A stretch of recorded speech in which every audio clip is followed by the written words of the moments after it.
Shut up and sit down.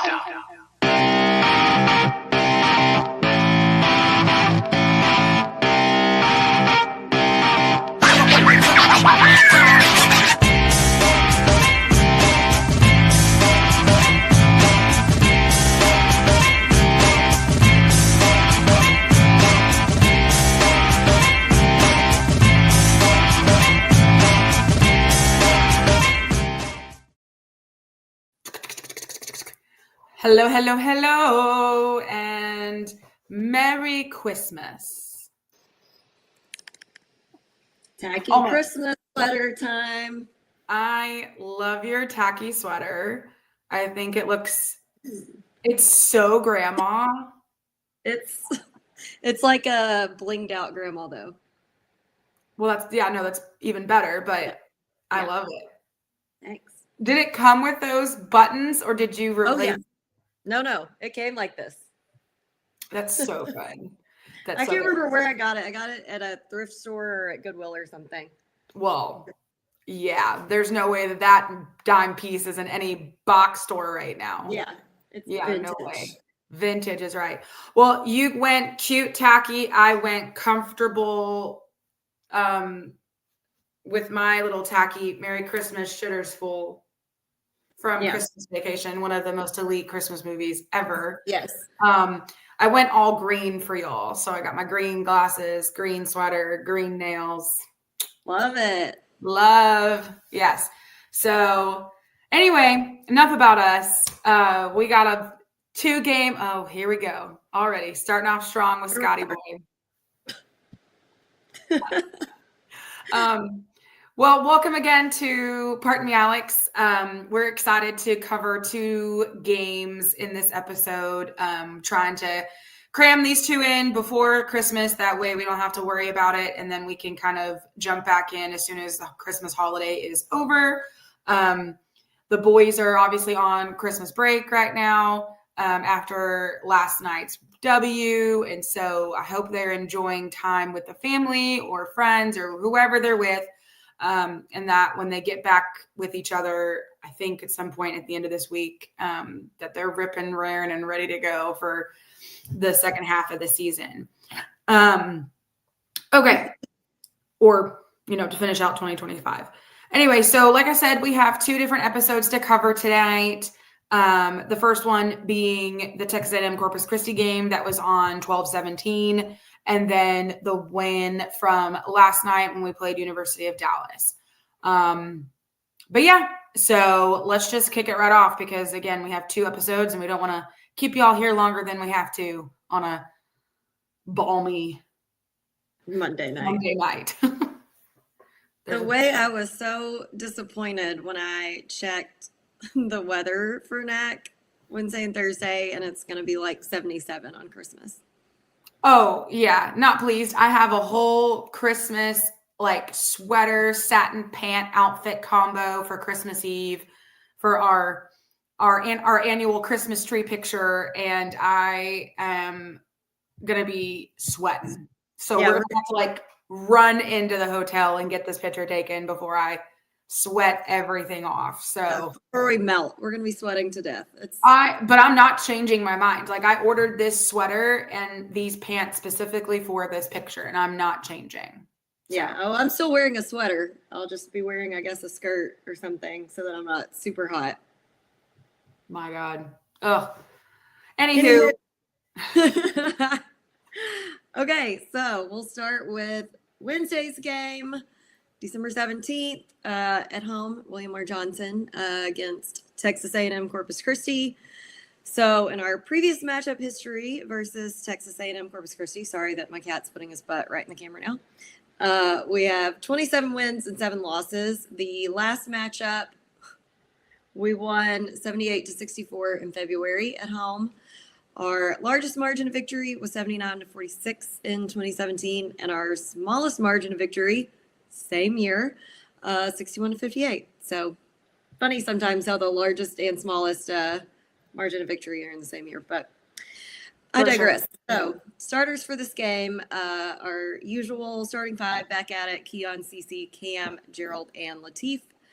We did win 69-60. The attendance was 1,112.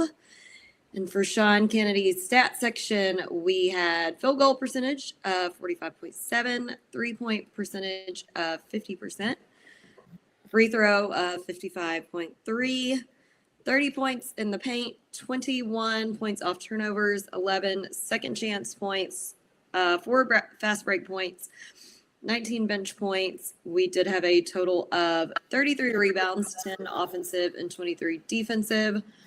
Just for a little overall, in this game, the score was tied 7 times and the lead changed 5 times. We had 21 fouls, 11 turnovers.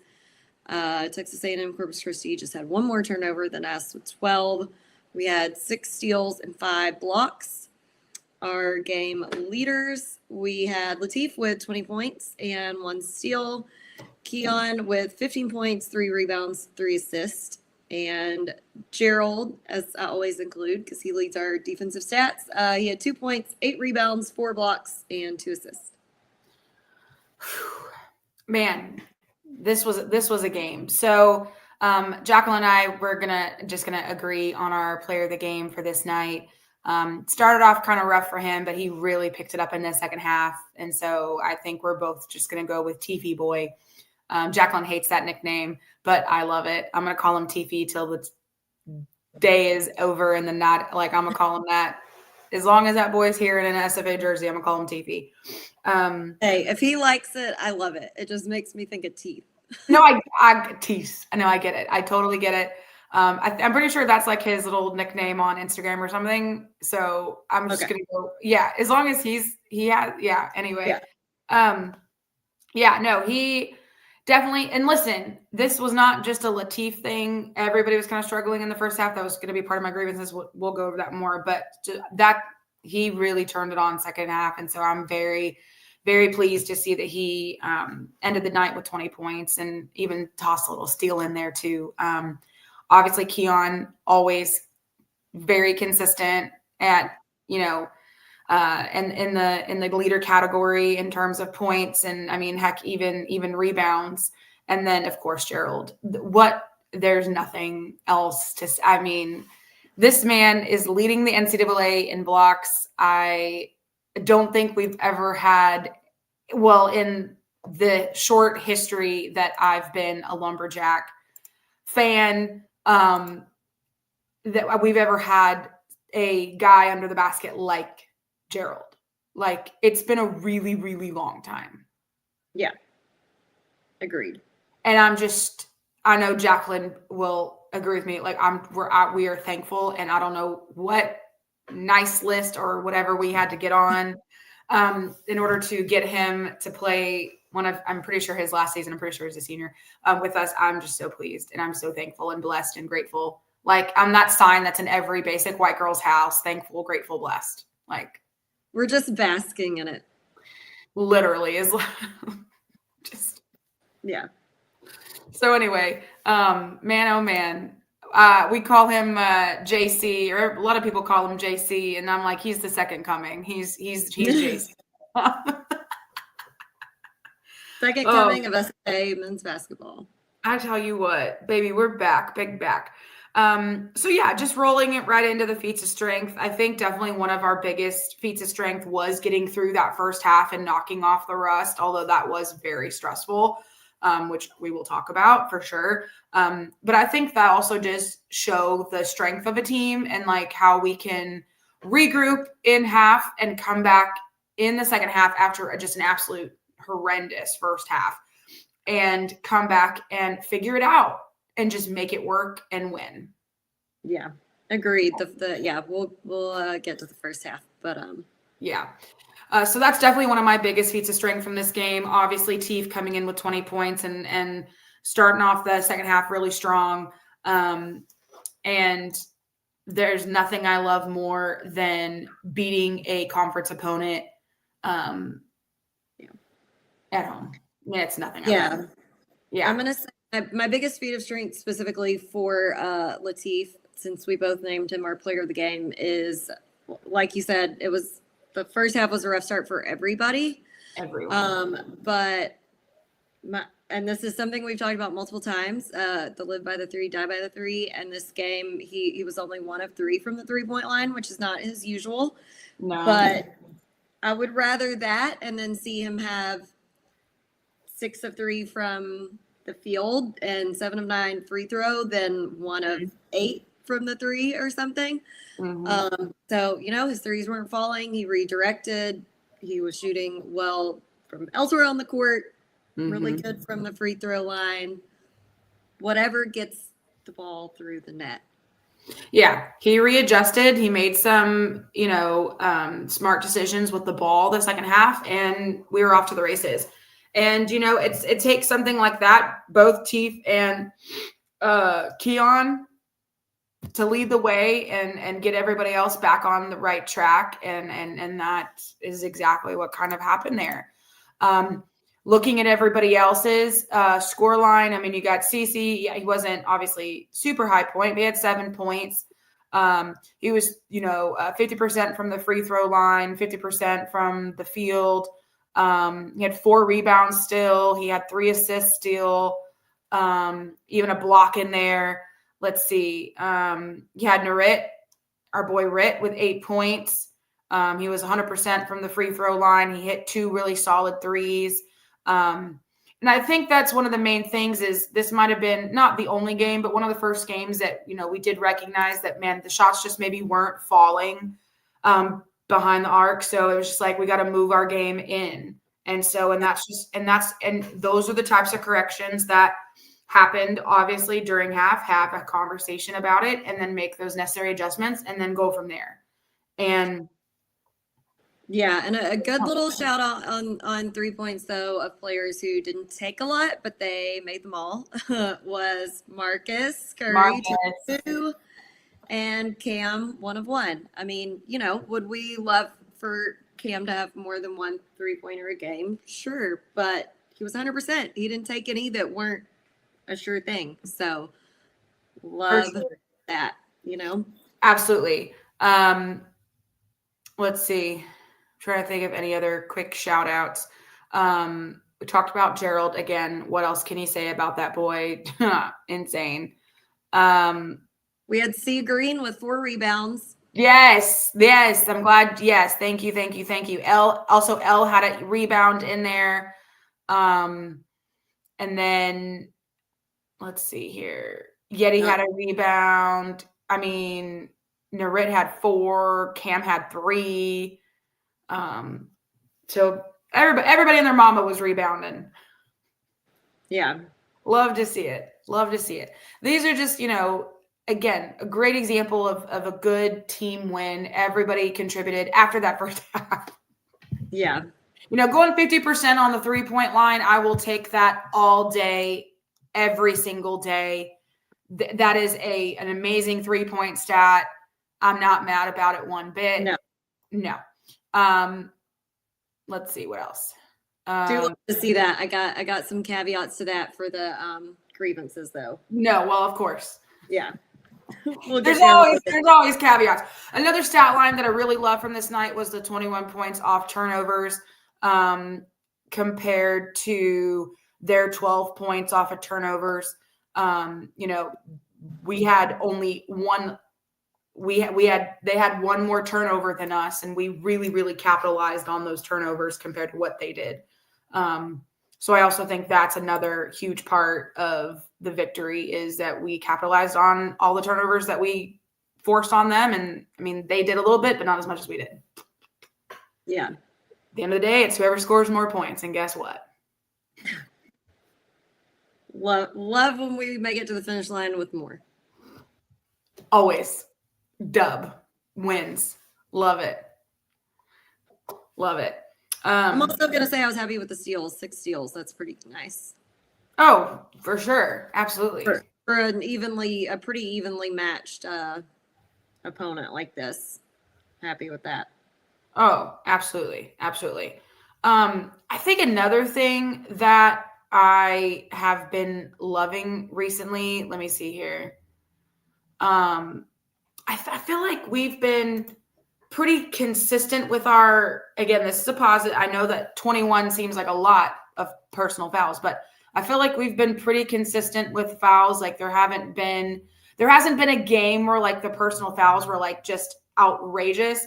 I think this was a game that a few people fouled out, but no, just one. But no, I'm looking at the wrong people. What the shit? Gerald and Narit. I was going to say, I thought 2 people did foul out, but we still only had 21 fouls compared to their 28. So that's what I'm saying. I feel like we've been pretty consistent with, it hasn't been too outrageous. This might've been the only game where it was a little higher than normal. But still having less fouls than them, I'll take. Agreed. I'll take. Okay. Any other strengths from this game? Yeah, I think just the main one for me was just the fact that we were able to reconvene after the halftime, because that recalibrate. We had to redo something. I go back in, come back out, take a mulligan. I don't know, like sit down, stand up, clap, clap, clap, spin around 5 times. Something. We had to do something different because we came out of the gate just wilding.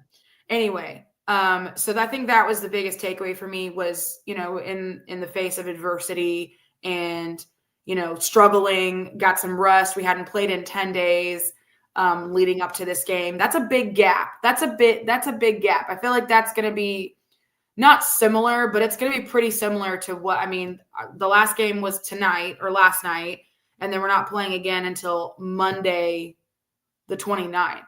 So that's another big gap of break time that we're not playing in a competition game. So, hopefully, and that's an away game. So hopefully, we'll be better prepared for that one. But I think that was just my biggest takeaway strength wise from us on this game. I agree. And coming back off Thanksgiving is always going to be a little bit of a lag, I feel like. I agree. Okay. Let us grieve. Newcomers. The tradition of Festivus begins with the airing of grievances. I got a lot of problems with you people. Now, you're going to hear about it from you. And we would be remiss to not remind y'all that tomorrow is Festivus. So if you haven't done your Festivus shopping, go out and make a donation to the Human Fund. Make sure you get your aluminum poles down from the attic. Make sure that you stretch and you're prepared for this feats of strength.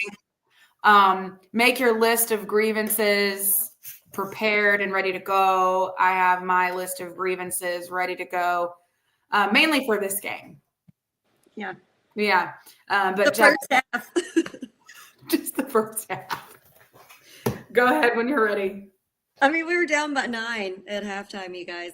And it was I'm not going to say it was like, just completely bleak, but it was like, we got to really switch gears here. This is going to just run away from us and leave us in the dust. Well, and that was what I was mainly concerned about. I again, totally agree. Obviously, this was the main grievance for me the entire night was that first half was, they came out with energy, but then I was like, who is this team?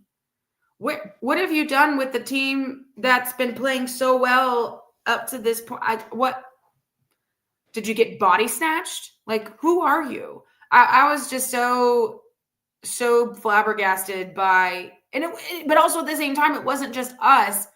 A&M Corpus Christi also was playing like dog shit, but they were playing like a little bit less dog shit than us. And it just made it even more obvious. I was like, what is happening here? I was so stressed out that first half. Like obviously, yes, we sit behind the team and we're very susceptible to being on TV and in pictures. And I can't control my facial expressions in most situations. I really can't. Jacqueline can't either. I could be literally surrounded by my favorite people, and my facial expression might still look like I am in the 7th layer of hell. I'm just like we're just slipping through purgatory. slipping and sliding down through the layers of hell. That's probably what my facial expressions look like 90% of the time. So but then I sit in the seat, like everything just kind of gets blacked out and I'm just focused on the game. And so I probably look like I'm in absolute pain and agony watching games, and no more so than this game in that first half. So everyone that sent me screenshots of oh, my friend, I see my friend at the game. There she is sitting there. I looked perturbed beyond belief. And now you know why. But you know what? For the people who send us all those, we see our own face in the mirror every day. We know we know what faces are capable of coming across. So we don't need the news flashes. No, we don't. Like, listen, and I'm about had it up to here with the horrible screen grabs and or photo bombs of everything. Just once I want to get a smiley picture, having a good time behind the bench and like cheesing with my eyes open and no double chin. That's all I want for Christmas. That's what we're asking for. But it's not going to happen anytime soon. It's just not. I don't have that kind of luck. I'm not that lucky of a girl. Anyway, so we all were just sitting there just in kind of dumbfounded belief at what we were witnessing. And it just made it even worse that the other team was playing like shit, but they were making us look even. What is happening? Anyway.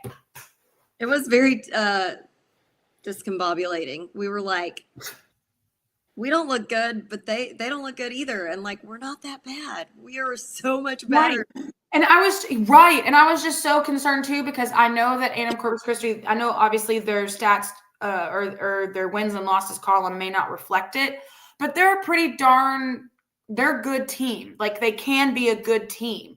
And so I was just like, oh no, if we get down too much, oh no. But that's with anything. Like if you dig yourself into a deep enough hole, you're going to need a ladder, a rope, 7 strong men, and like a crane to get you out. And babe, like it wasn't looking bleak. You're right. But I was like, if we don't come out of that half swinging and immediately like assert dominance and like throw your you know what on the table and like tell them that this is our house, this is not good.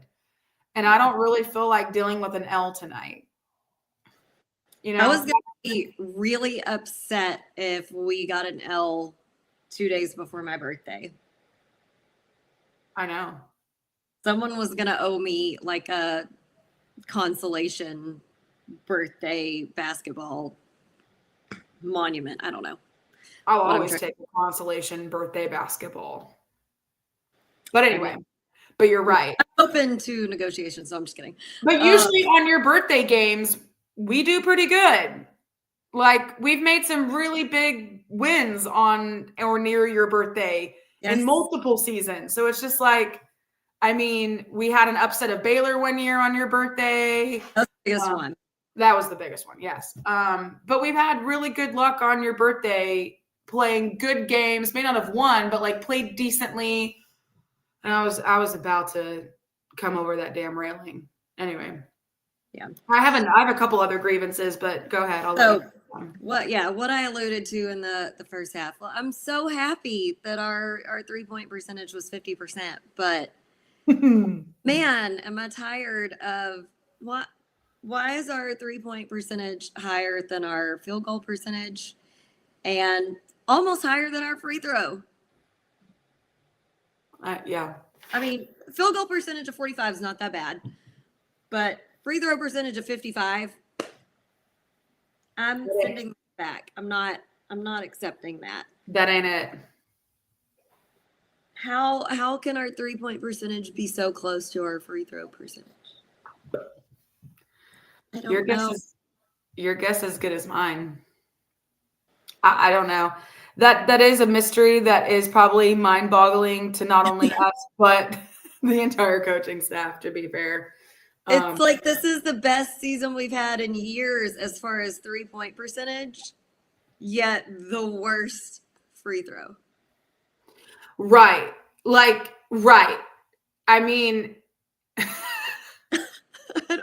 I don't What get does it take to just get decent stats on all the percentages? Like, I'm not talking perfection. I'm not talking 100%. That's a pipe dream. I just want normal.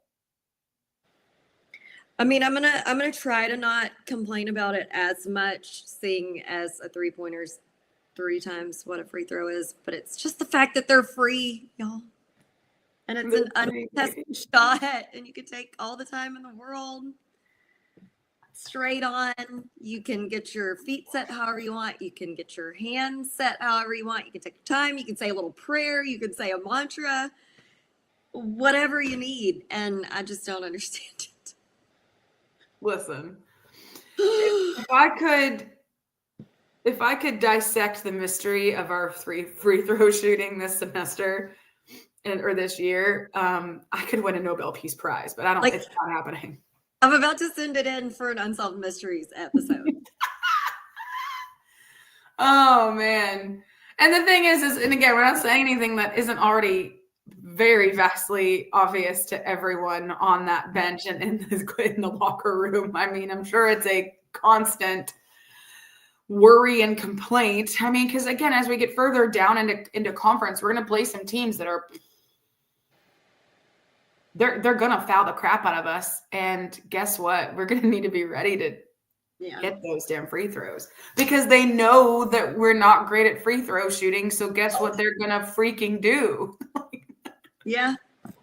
You know, that's like whenever you put in, I'll make a football reference. I know Jacqueline may not get it, but it's okay. Like it's whenever you like have a starter on the on the O-line, right? And then he gets hurt and you put in like the backup and you're like, okay, now guys, we're going to run and we're going to play defense and we're going to hit that gap and that replacement O-liner hard because he's not a starter and he may not be as prepared. So we're going to just shove everything at him because we know that he's not that great. And so we're going to hit the QB every time. It's pretty much the same thing. Like we know that they're not good right here. So we're going to exploit that weakness even more. And I don't like us having weaknesses. I know that's a lot to ask, but I feel like that's one of the easier ones though to ask for. I know. And they can do it because we've seen glimmers. Well, no, like they can make a free throw. We've seen it. All of them. We've seen all of them make a free throw. Anyway, we just need to employ the substitute Cam in, and what does he do? Like sub Cam and CC back and forth. Yeah. At the end of the game, it's Cam offense, CC defense. Cam offense, CC defense. If they're going to be trying to foul us. Oh, God. We noticed him started to do that at the Rice game, and I was like, what is he doing? Back, forth, back. Oh, now I get it. Yeah. I clocked that one quick. All the love, but. Oh, God. Melvin, thank you for the silver lining playbook here. At least we're consistent with our free. You know what? You're right. You're right. Let's just stop being complainers and be thankful. At least we're consistent. We know what to expect. It's consistent. That's true. Like when they go up to the line, I'm like, it could go in, it could go out. There are worse things. Let's just this is the time of reflection and being grateful and thankful for things we have. I'm not going to let a little free throw thing get after me very much. I'm also going to, I think this was also, okay. So yes, the 2 players who fouled out, we haven't had 2 players foul out before in a game. So that was new, not great, not ideal, but at least it was at the very end. And we already had a lead. It wasn't really super contentious. I wasn't too concerned. It was at the end of the game. Now let's just make sure that doesn't happen, before halftime. Yeah, and definitely I think each of them had at least 1 or 2 fouls that were not fouls. Correct. As per. Yeah. As my mom says, refs as always. It's really just stab it on the turn the knife. I had something else and I can't. Oh, I'm about over the missing of the tunnel walk. Like, I know you are because you miss it more than I do, but Yeah. I need a more stringent timeline or notification, like 10 minutes before tip off, this happens. So make sure you're there 10 minutes, like whatever it is. We need to know what time these boys come down the tunnel so that we're there ready to go. Because I swear it's happened multiple times this season. Where they'll make the announcement and within 30 seconds, those boys are running down the tunnel. It's like, we have no time to run over. Nobody has time to run over. No, and we're kids coming on- from the first row. Think about people up at the top coming. I mean, And those little old Yeah. ladies who sometimes come with us, they don't have time to run over there. They're going to break a hip. Listen, I mean, Lisa and Linda. we need a more like specific timeline. So if anybody's listening or has any sort of bearing on this and can make a call, like if it's 10 minutes to tip, cool. Just tell, we just need to know. Anyway, I'm tired of that. Yeah, and I know the timing can be a moving target based on when they're done with their pregame pep talk and whatnot. But like, get on the mic and give us at least a 2-minute heads up so we have time to get there. Because you're right, one of the games as soon as they announced it, we got up and we weren't even to the goal. We weren't even halfway across the baseline, and they're running out. And then Sunday's game, I mean, that was on me. I was a little late, but I still thought I was going to make it in time. And when I came to the doors, they were doing the national anthem. So I stood and waited because I didn't want to be the one asshole that's like not observing the anthem, because then everyone's going to talk about me being unpatriotic or whatever. Anyway, so I wait. And then as soon as it's done, I mean, I am sprinting. I am running like I'm doing a 500-yard dash or something. And I get to the top of the stairs of our section and they're already running out. Yeah. I know when you texted, you're like, I'm on my way. I'm going to make it in time for tunnel. And I looked at the clock and I'm like, knowing this guy, probably not, babe, but I hope you do. And you almost had it. I was hopeful.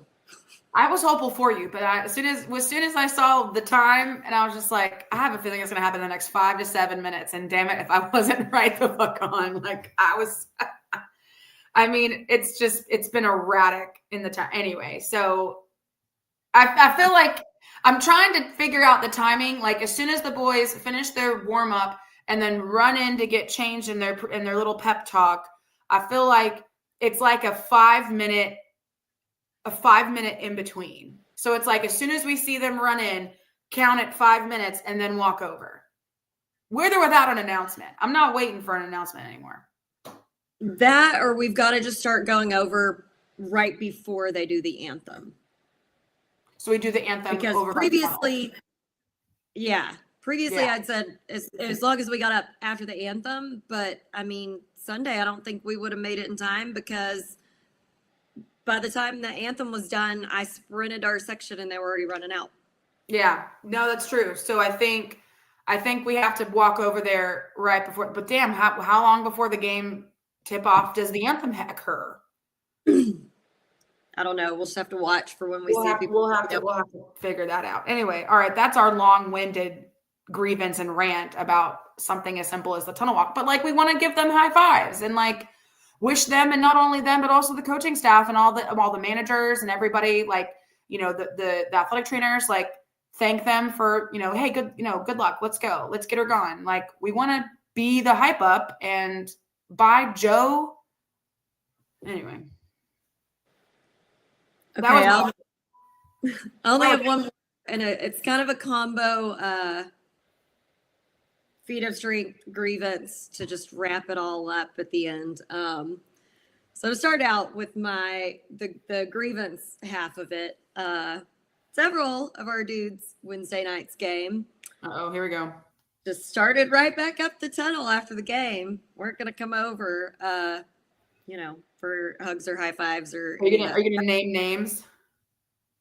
Well, I know Mr. Cameron Burton was one of them, but I called him out to his face. That's the only reason I'm saying him here. No. So he knows I'm not really mad. I would have been mad if he just went in, but just kidding. But as Alex and I have said, it's not like just about us. It's not that they have to come say hi to us, but we want to see them after the game, tell them good game.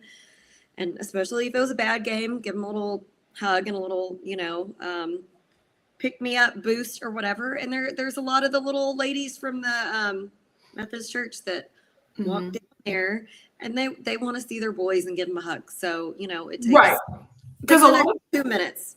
Agreed. Because a lot of them, if not most of them, or all of them, they all like have adopted players on the team. So like they want to see them, especially like the game before Christmas. They want to come over and like give them a little huggy boy. Anyway, so yes, so that's the grievance part. But our boy Gerald, he saw about 4 of them head up that tunnel, and he yelled at them and said, "Come back out here." And they all came back out. That's that number one. Gerald got an extra hug for that. We definitely noticed and expressed our gratitude for that. So yeah, it's not just for us. It's not just for us. We're not being like, excuse me. Meh. Right. There's little old ladies who want to give their adoptee a hug. And I guarantee you that's the highlight of their week. Highlight. So it's not just us 2 crazy, or 3, because Laura, 3 crazy broads. It's the little old ladies. Yeah. It's for the little old ladies. Let's just say that. Little old ladies. Okay, great. Any other grievances? No, I don't think so. And also, Alex and I will be those little old ladies one day. So, Correct. We're just trying to pay it forward now so that we have good karma returning to us when we're the little old ladies who are, Because we will be. We will be the little old ladies in our purple little sweaters, hobbling down the stairs, or somehow being, maybe they'll let us in the back doors. We don't have to worry about steps and stairs. Just hobbling down to go sit behind the bench. I'm hoping our knees and our hips are still good enough to hobble downstairs at that point. And so just, let's have good juju now so that we have good juju later. Yes, absolutely. 100%. All right, one word to describe this game. My word is comeback. I'm sure there will be more comeback games in the future, but I can't think of anything else other than comeback. I'm gonna use my word again from earlier, recalibrate. I love that. No, perfect. Or recalibration. I don't know, whatever you want to say. Recalibration. Just gotta recalibrate the knob. Hit the dial a few spins. Hit the dial. Spin the dial. Yeah, love it. Okay, wonderful. Moving on to the second game of this double episode. So we played University of Dallas last night on 12/21 in William R. Johnson. And I believe this is a team we've played in the past, right? Maybe one other time? Yes. So I actually thought we played them more than once, but I thought we did too. Okay. Feels like we played them at least like 4 times, but that's what maybe, I thought. Maybe there's another team we're thinking of. Yeah, I think there's maybe another small one in Dallas that I'm like confusing with it. Anyway, University of Dallas is a private Catholic university in Irving, Texas. It was established in 1956 and is accredited by the Southern Association of Colleges and Schools. Their total enrollment is around or slightly under 3,000. Oh, look at that. Love it. Hold on, distraction. How many dogs can you fit on a cup? There we go. Not enough is the only correct answer. Correct. I have 5. There's always space for a few more. Okay, anyway. But yeah, enrollment a little under 3,000, and they are D3. So turns out we've only played them once before. I swore we had played them like 3 or 4 times, but anywho, so in our previous matchup history, we've had 1 win. The last matchup, which was November of last year, we won 85-51. And now Alex is going to give us our current Southland Conference standings before we go into the game notes. Yes. So current Southland Conference standings are as follows. There's this small school in East Texas, kind of a mid-major. They wear purple. You may have heard of them. It's called SFA. They're in first place currently, still at 9-2, 2-0 in the Southland Conference. Then you have Nichols at 2-0 as well in the Southland Conference, but at 3-8 overall, which is a wild stat to me. But I digress. Moving on. Yeah. Then you have McNeese. Technically, McNeese is at 10-2, so they've played and won one more game than we have. For some reason, they were like ripping out of the gate with like a ton of conference games before, or just games in general before everybody else, and that's why they're at 10-2. But they're at 3-1 in the Southland, hence why they're in third place. And then we have a ton of teams at 1-1 in the Southland. You got A&M Commerce at 1-1, A&M Corpus Christi at 1-1, UT RGV 1-1, New Orleans at 1-1, Northwestern State at 1-1, and that's the same order they are on in the standings.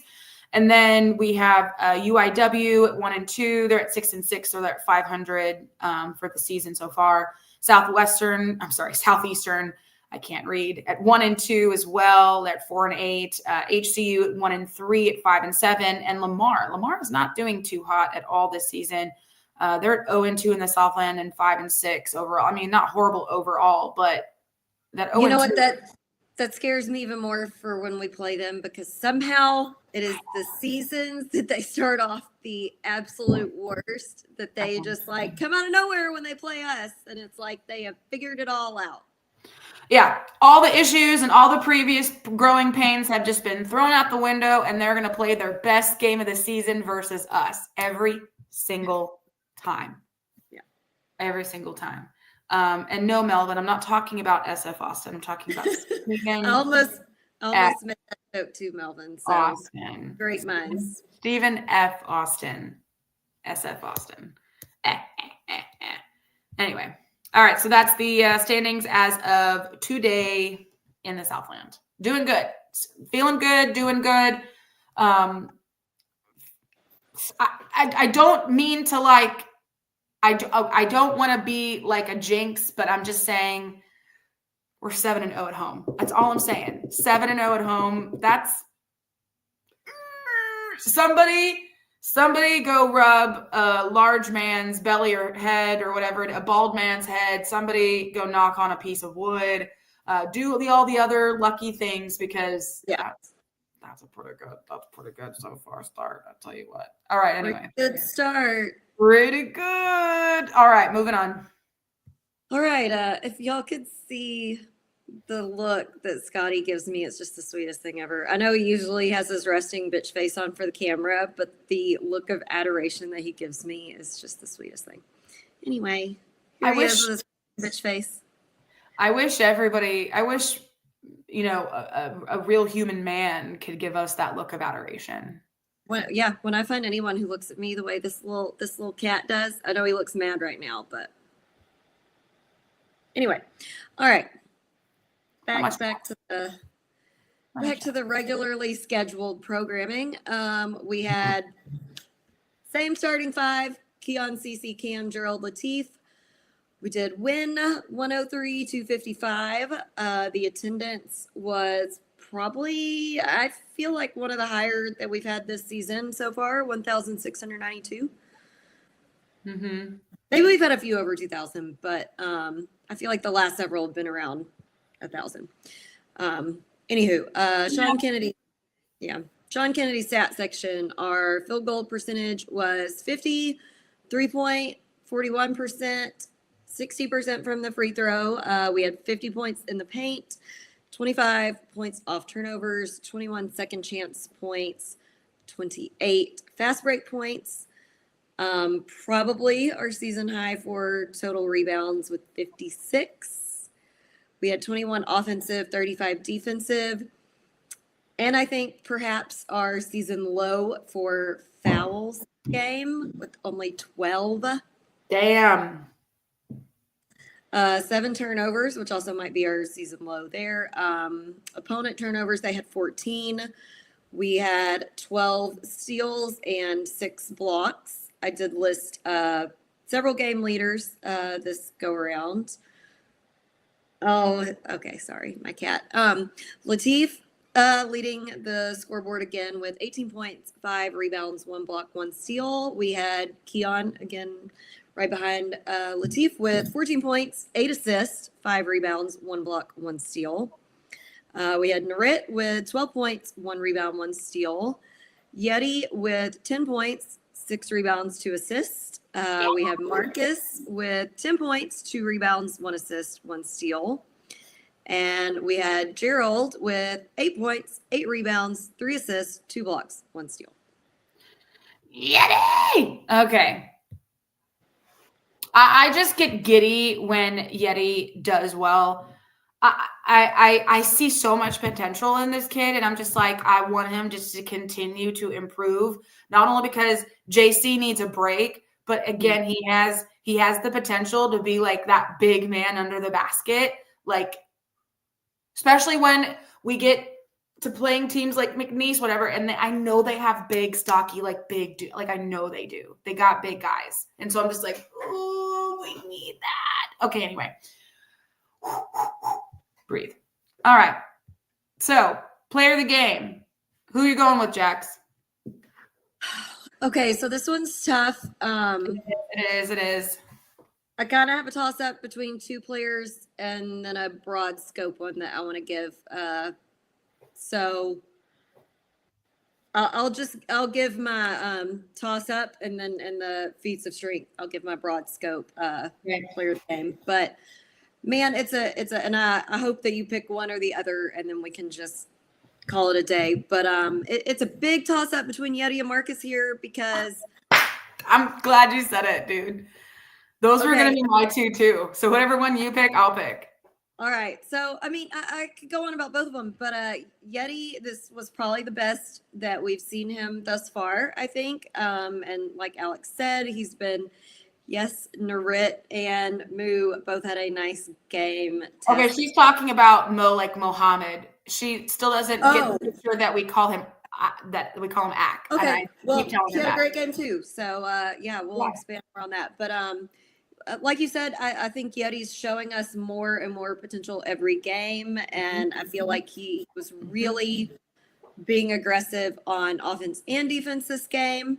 He was very close to a double-double there. And I would be remiss not to give the same amount of love to Marcus. Marcus looked great this game. I feel like he got to run the guard more than he has in any other game.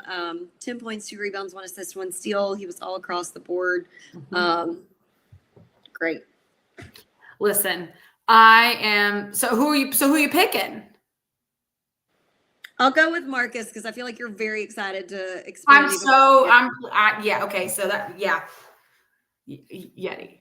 Like when he comes over to give hugs, like I literally am just like eyeball, like that was your best game. Like, keep that up. Holy crap. I was pleased seeing him do so well. Pleased.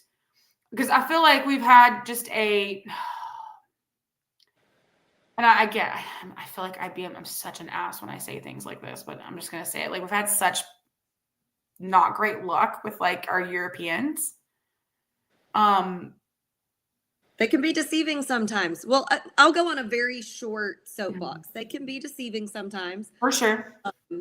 Because we've had a few in the past where they're the tallest player on the roster by several inches and put them up against the smallest player on the roster, and they are going to get beat on rebounds, which is not what should be the case. And then number 2, this is a personal soapbox of mine, but a lot of big European players have it in their mind that even though they're the biggest player on the roster, that they should be out shooting threes the whole game.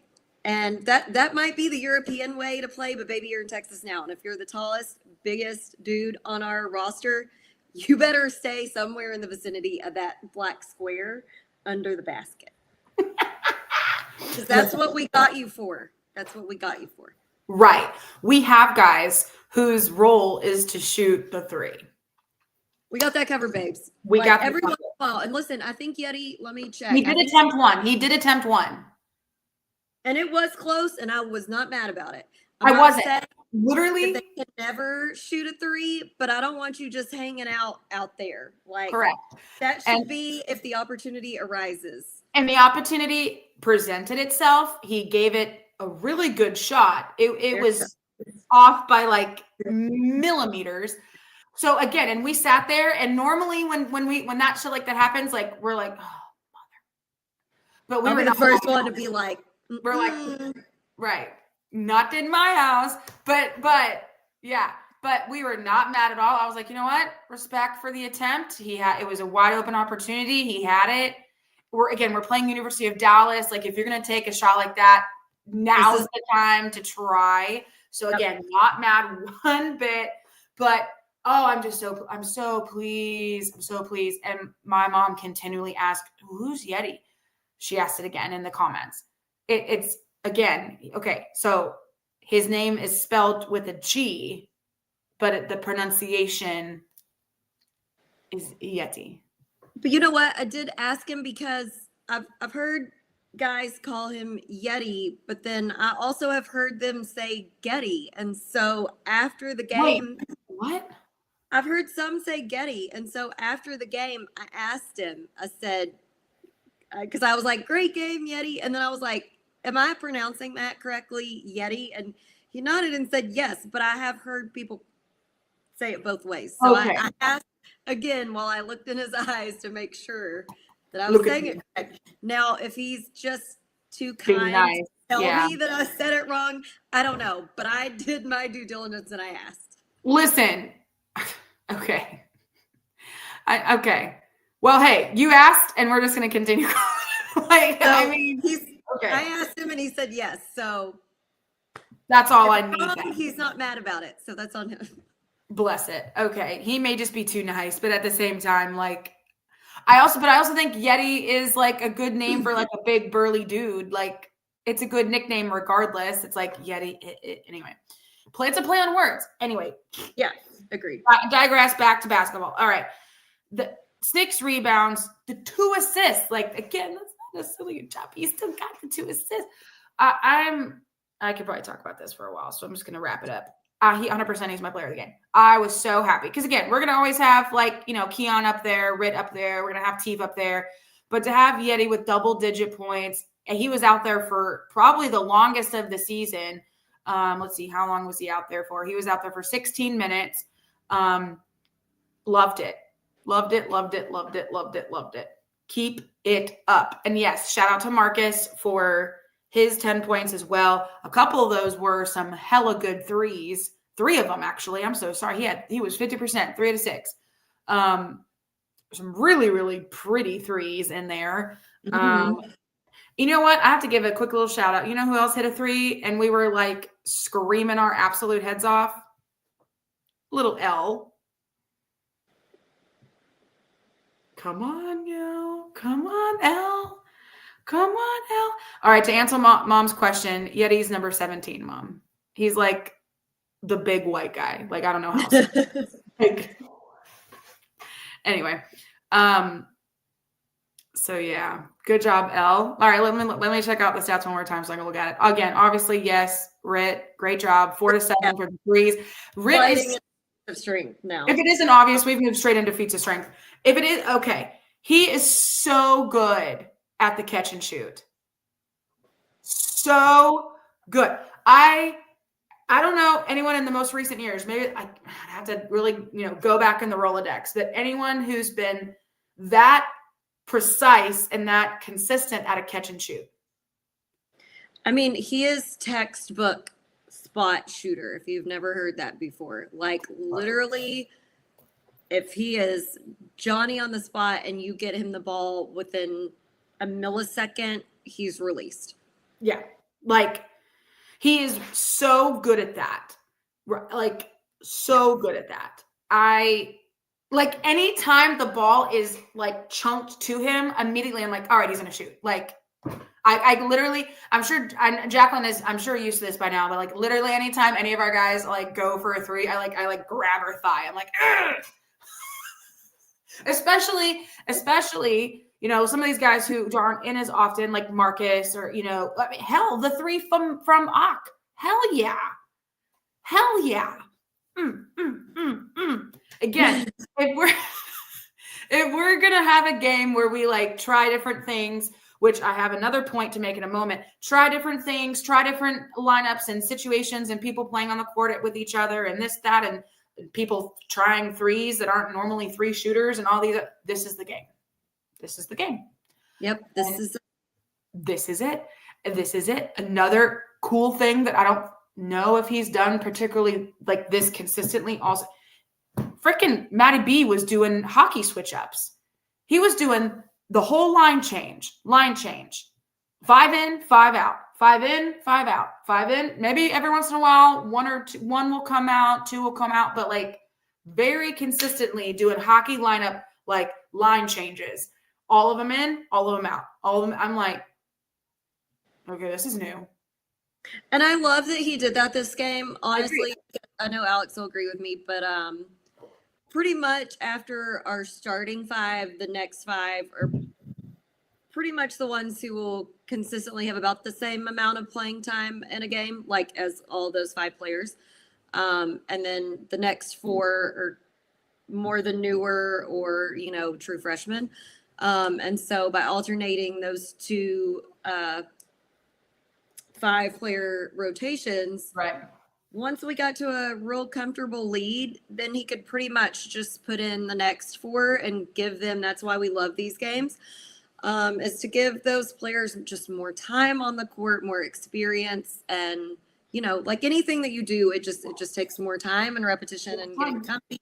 Mm-hmm. And especially when you're making the adjustment, we sat with Bryson's mom this game, so we talked to her a lot about it. And this is something Alex and I have preached every season. Mm-hmm. But you know, every player faces this when they go from high school to college. You're the star of your team. Mm-hmm. You're the best player, and then you move to the next stage up to college, and everybody on the team was that at their high school, you know.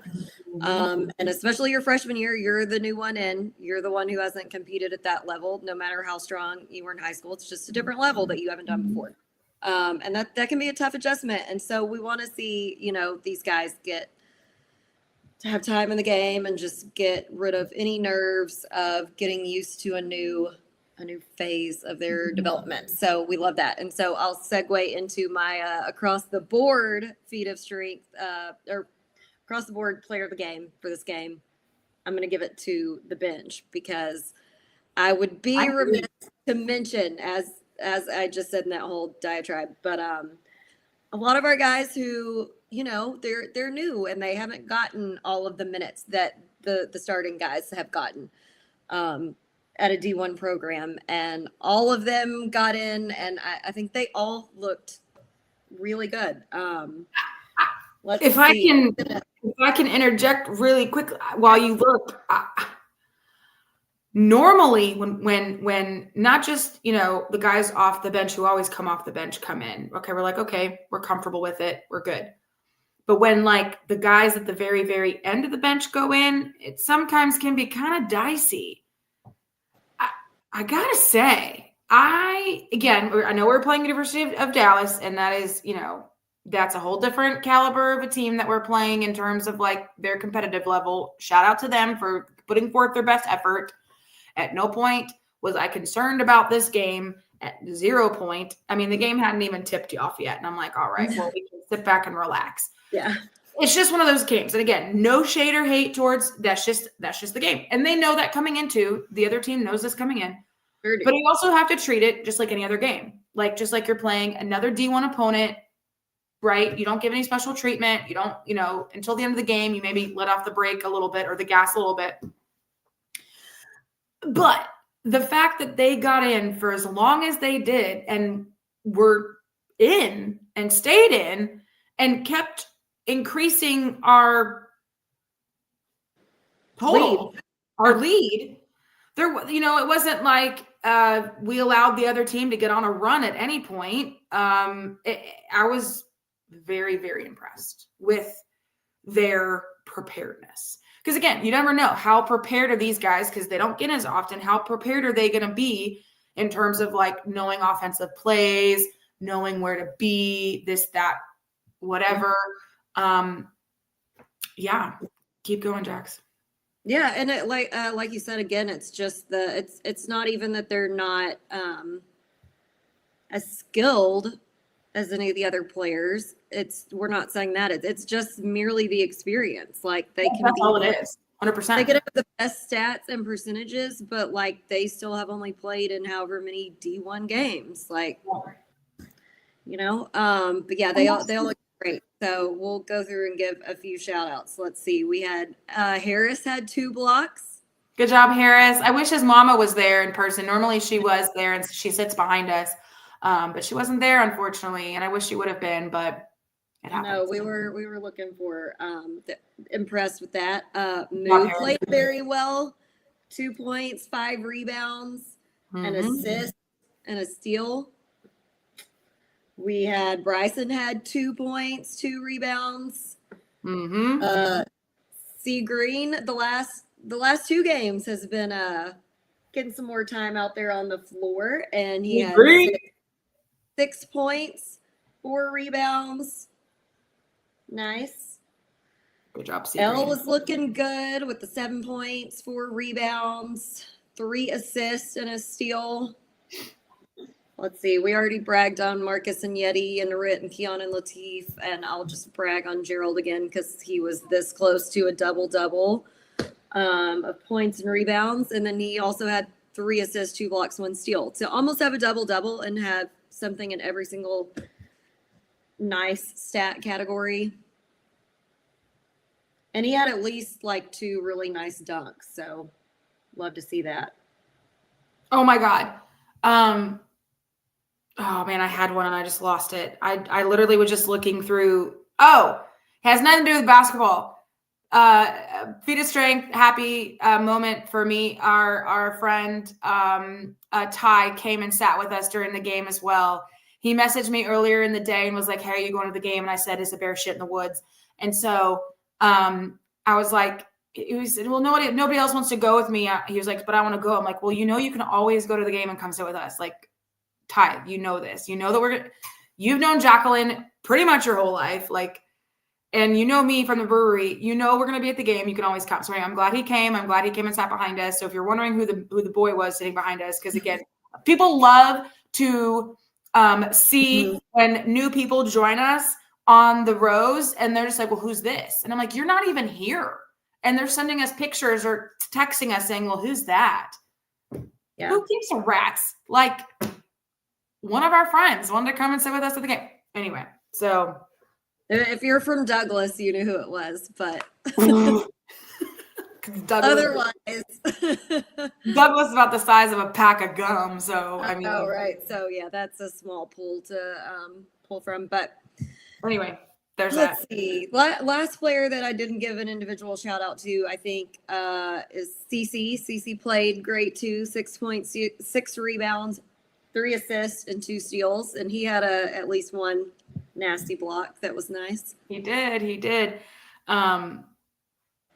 Yeah, there were some good blocks. There were some good dunks. Like, love to see it. Love to see it. I'm trying to like run through the events of last night. I feel like this game didn't happen yesterday, and I'm trying to like think back multiple days, and I'm like, this just happened yesterday. How am I having a struggling time? Oh, it's because I was struggling to get through this game. Don't worry, I'm gonna grieve about it. But okay. That's my own fault. Do you have anything else? I do not think so. We individually shouted out every single player. We did. Everyone did great. We looked great. Love to see it. Love to see it. Okay, let me. Festivus begins with the airing of grievances. I got a lot of problems with you people. Now you're gonna hear about it from you. I mean, for me, I really don't have a lot of grievances for this game. It's really one of those games that if I'm grievancing about something, then it must have been something really bad that just had to be called out. There may have been a few things. Nothing super sticking out of me. Maybe mom will, not mom. Yeah, I'm sure my mom will say something. She always does. Maybe Jacqueline can remember something, but my main thing was I was fighting for my life when we first got there. I had the bar crawl the night before. That it was my event, my idea, and it went off great. But it was a great time. But I may have overindulged a smidgen. And that's the thing. I don't normally anymore do that at all. And no, like I may have a social beverage here and there, but in terms of like tying one off, I don't really do that anymore. Because I know the repercussions the day after. And so, or multiple days after. So it was, I woke up and immediately was like, I need a burger.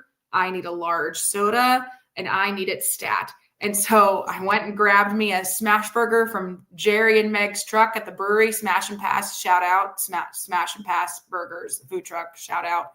No free ads, but we'll give you a free ad there.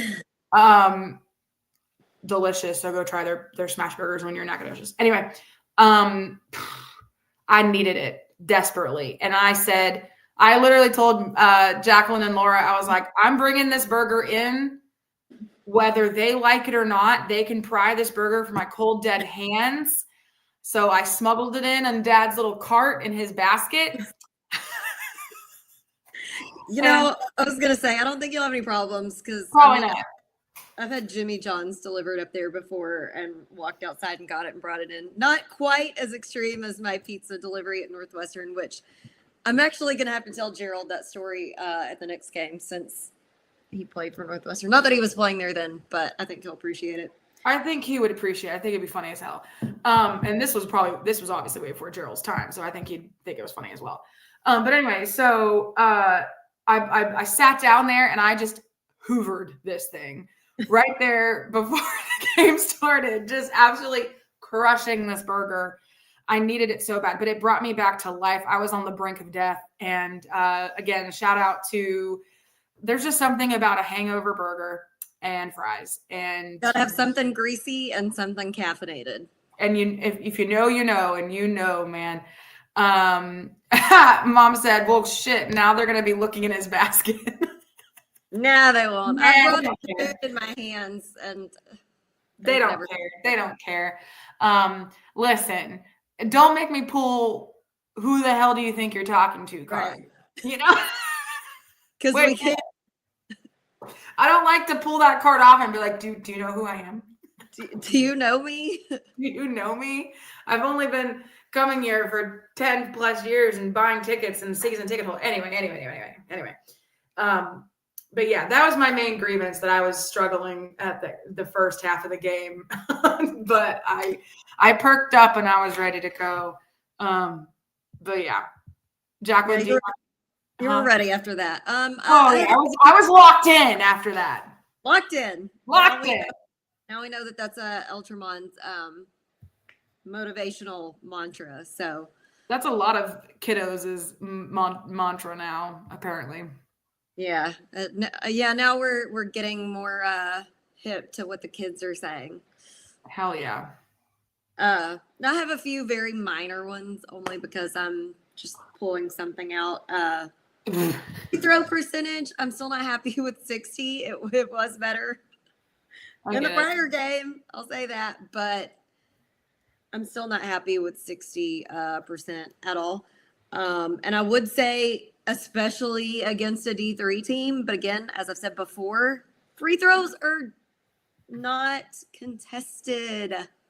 Doesn't matter who you're playing. You should be able to shoot them the same no matter what, because nobody's guarding you. But I digress. So that's really the only one as far as the play. I think I'll give a tiny one to they were just more funny. It's not like that big of a deal because it's just one thing. But literally the start of the game, they don't start the clock. Oh yeah. I don't know. I don't know if that was operator error or if the clock just didn't start. Maybe the whole system was just ready for Christmas. And this like 9-day break or however many day break, because our next game is on the road. But yeah, the clock didn't start at the beginning, and then at some point during the game, I think the second half, like some kind of like video in the background started Commercial came on. like Yeah. while there was active play on the court, like a live ball, and it was a good like 4 seconds, and then whoever was in charge just turned off everything. The big screen was off, the baseline screens were off. They were like, we're just gonna shut the whole thing down and then restart. That was so funny. It's almost like someone was like, "Oh, pull the plug," and then plugged it back in. Oh, that was great. Just turned everything off. Yeah. That was funny. That was funny. Those were funny. I agree. Trying to think, man. There really isn't anything big and major. I do want to say though, I didn't mention this in the feats of strength because I was busy just hammering on about how much I love seeing Yeti do well. I love that almost not exactly because that's not how math works. I love that almost half of our points came from the bench. I'm just saying. That's why I had to give an overarching player of the game to the bench. I know. Yeah. If that you didn't start, you got player of the game this game. But when I heard you say the bench score, and then I was like, it just didn't dawn on me, and then I just flicked back to the stats one more time just to double check if I missed anything, and I was like, 52 points. Oh shit! Like I had to, yeah. It hit me now. Hello. And then that we had 50 points in the paint. Yeah. Anyway, I just had to bring those back up again. But yeah, I loved it. That's literally over half our points were from the bench, and almost half our points were in the paint. Oh, Mom has a great question right now. What does that tell you about this team? I think one of the points that we've been hammering home forever, we really feel like so far this season, I fully believe everyone on that roster has so much potential. Mm-hmm. Some of them are just at the very beginning of their journey, whereas others are at the tail end.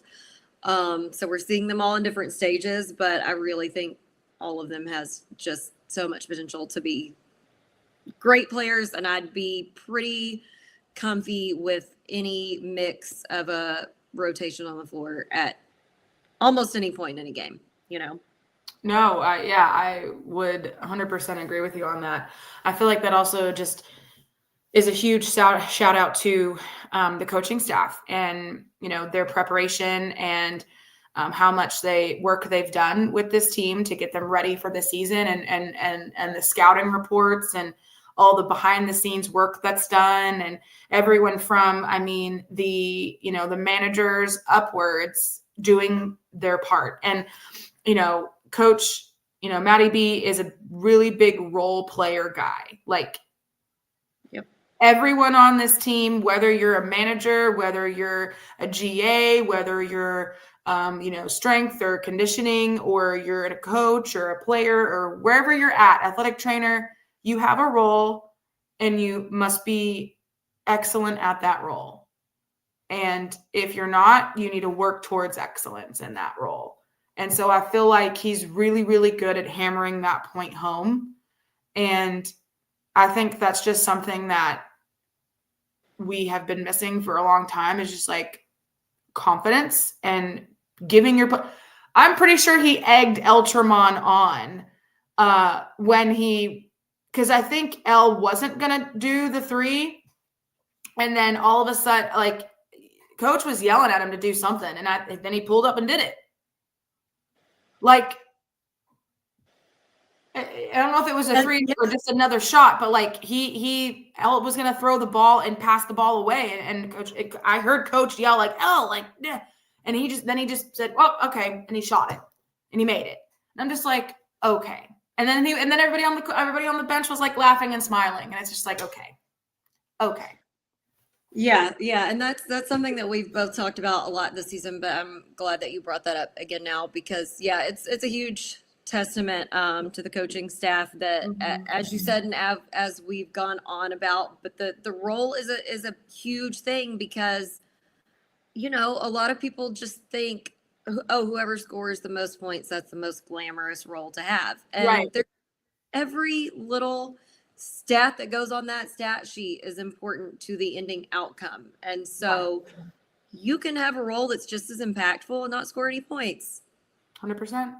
Like we've talked about Gerald. There are games where I don't even care if he scores. Like if he No. does, that's just the like icing on top or the cherry on top. Right. But that's not the role that we're looking to him for. So that's just an added bonus.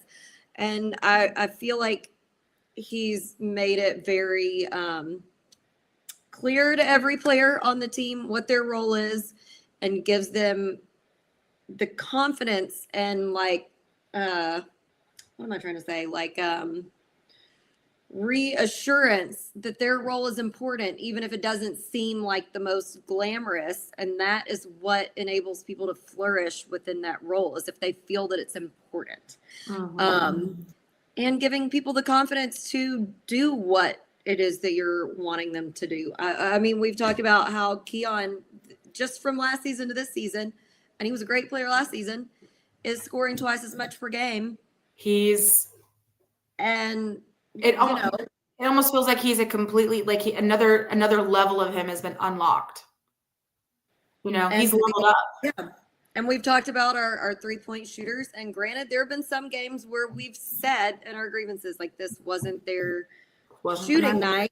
But what's equally as important is that they know that they have the backing of their coaching staff to give them the confidence to, within reason, go out there and shoot, not just, don't, like, let's not be 0 of 10 for a game.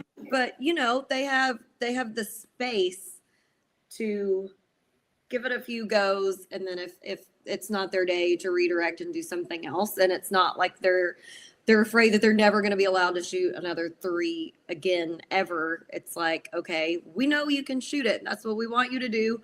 When it's falling, if it's not falling, let's find something else and then move to the next game. And that's like, from a player's perspective, that's the most important backing and support that you can have from your coaching staff. So thank you to the coaching staff. Thank you. From us. Not that you're doing anything for us, but we're noting it and appreciating it. Yeah. I mean, you're just making my and Jacqueline's life easier and talking about the team easier and more enjoyable. Like it was not, I mean, we had fun last year, but it wasn't as fun as it has been this year to talk about. There was just a lot more. On the court or having more fun. Oh, God bless it. You can just tell. Okay. Well, I have one last shout out to give, and then we will wrap this up. I would love to shake the hand. I'm assuming it's Maddie B, but whoever is their personal stylist. Holy guacamole. The icy fit that this coaching staff had on yesterday, my jaw dropped. First of all, that icy white pullover. What? The pants. The matching shoes. Everybody had on the same outfit. And they were it's Maddie B, because Trevon told us that he got their pants tailored and the matching shoes. I know. It's definitely him. That white boy has style then. Holy shit. Maddie B. Pretty fly for a white guy. That's one of my God, I love that band so much. Okay. I can't sing, or I would sing it for y'all, so that's why I had to just like say it like a moron. But thanks, Jax. That fit was on point. On point. We want those pullovers. I want the pullover. Don't get me wrong. Like if there's a pullover hiding somewhere around in there, just extra. I wouldn't be opposed to snagging one. Or if I gotta pay for it, I don't care. But that pullover is so I love it. Love it. And I'm not big on always wearing like white stuff for SFA, but like when we're at home, we usually wear white. So that's fair. Okay, fine. But yeah. Woo, anyway. All right. So, game word game. Game, one word to describe the whole game. Oh, man. I'm gonna say it was very enjoyable. After I got over my hump of fighting for my life, I was able to enjoy this game. It was easy. It was simple. There was at no point I was concerned about scores or winning. It was gonna happen. Everybody had fun. Everybody enjoyed themselves, from the people on the court to people in the stands. 10 out of 10. I wish all of our games were that easy and stress-free. That's again wishing on a star. That's just not going to happen. But anyway, enjoyable for me. I'm going to say balanced because I felt like it was very evenly balanced amongst everyone on our roster. Everyone got playing time. Playing time, all contributed in some form or fashion. Love it. Okay, good. Fantastic. Alrighty then. So let's wrap it up. Man, thank you everyone for tuning in live with us tonight. I know it was a little bit late, but we got her in and got her done. Excited for a few days off for the boys, and I hope they enjoy that with family and friends. And if they were able to go home and see family, wonderful.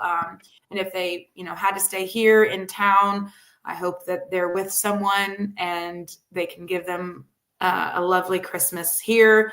But yeah, so Jacko and I have plans on attending the East Texas A&M Commerce. Texas A&M Commerce game. Anyway, Texas A&M Commerce game on Monday, the 29th. I think a few other people are also planning on going. I think Laura said she was planning potentially on going at the end of the game yesterday. And I know Matt texted us earlier, Adkins, about going, and we may just F around and find out and get some floor seats. Maybe not. I don't know. We'll see what happens. We'll see if I feel like spending $40 on floor seats. Who knows? But anyway, so so we plan on attending that game. So if you're in the Dallas area or Commerce area and want to go to the game, please come support the Jacks if you're able to. I know last year we had a small little contingent of faithful from the DFW area because it's not super far from those in Dallas. And so please, if you're able to come on Monday, the 29th to Commerce, please do so. The game kicks off at 6:30 p.m. So that's not too bad. So even if you have to go to work, you might still be able to make it if you leave at 5. I don't know how far it is from Dallas area. But anyway, so should be a good game. Excited. I've actually never been to that place, so it'll be my first time. Yeah, I don't think I have been either. I don't think you have either. Yeah, because you didn't go last year either.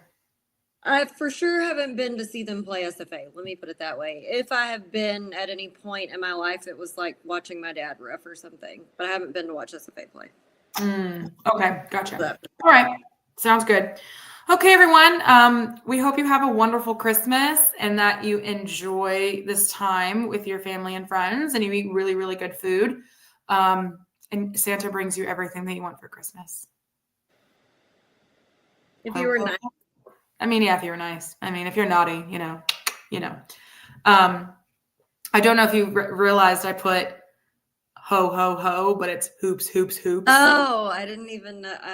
Yeah, that one. I was trying to be clever, and I like it. That's about as clever as this brain's going to get today. So, yeah. You're on vacay, so listen, that was a win for the day. That was a lot of brain power I just expended, and I didn't even use ChatGPT. But I will be doing it later. Anyway, all right. So, hope you guys have a wonderful night. And man, as always, we appreciate you and your support of our podcast and listening and dealing with our random rants and all of our things that we talk about. We love you guys. And as always, Axe and Jacks. With Alex and Jax.